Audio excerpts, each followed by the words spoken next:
Caption close Cairo, AP, will 2018 dampen the fires that rage across the Middle East? Although skepticism is understandable, there is a glimmer of change. The fight against the Islamic State group is mostly over, and the war in Syria may finally be winding down. The region is transitioning from fighting those wars to dealing with their aftermath, the destruction and dispersal of populations they wrought, and the political fallout. Iran's influence has grown after its proxies were generally successful, and even its nuclear deal with the West remains in place.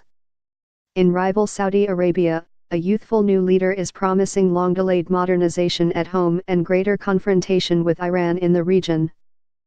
Donald Trump in the White House adds a mercurial element to an exceedingly combustible brew. If pessimism reigns, much can be traced to the failure of the 2010-11 Arab Spring revolts against despotism. Instead of the democratic tsunami many envisaged, a string of wars has followed. Libya seems doomed to chaos, and the war in Yemen is a genuine humanitarian crisis. In many places the old guard remains in place. So spectacular is the wreckage that almost no one refers to the Arab Spring without irony anymore. Egypt, which gripped the world's attention when street demonstrations and the military toppled Hosni Mubarak 7 years ago, may be the best example of the scaled-down ambition. After several years of mayhem, it seems more stable now, the economy starting to grow and tourism up. Jihadi terrorism remains a problem, though, especially in the Sinai Peninsula and against Christians, and freedoms have been curtailed.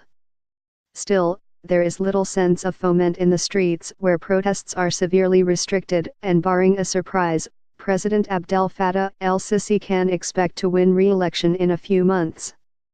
Across the border in Israel, there is more prospect for change as long-serving Prime Minister Benjamin Netanyahu faces corruption investigations that could lead to his removal or early elections. Netanyahu, albeit bellicose, has been cautious, but he also seems wedded to a ruinous status quo with the Palestinians. He could be replaced by a greater firebrand or by the moderate center-left, which would create new opportunities.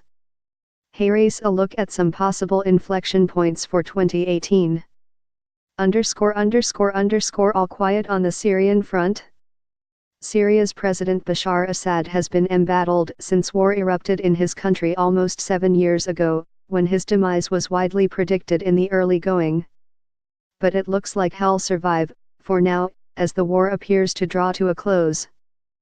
Major military operations have tapered off, with Assad in control of key areas and the war against the Islamic State group mostly concluded with the recapture of the cities it controlled. Bloodshed still lies ahead if Assad tries to seize areas still under rebel control, including some near the capital and in Idlib province to the north. But local ceasefires brokered by Russia, Iran, and Turkey have significantly reduced the daily carnage that kept Syria in the news.